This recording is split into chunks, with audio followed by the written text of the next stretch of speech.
আসসালামু আলাইকুম।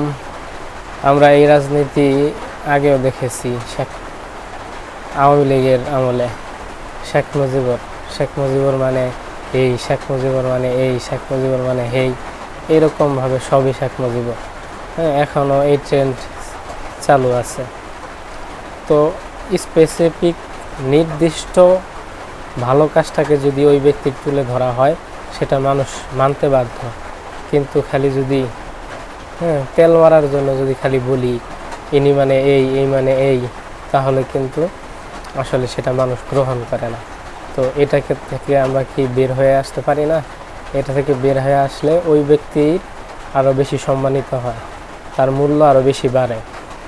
আমরা তো ভাবতেছি যে এভাবে তাকে সম্মান দিতেছি, প্রকৃতপক্ষে তার সম্মান বাড়তেছে না, বরং কমতেছে।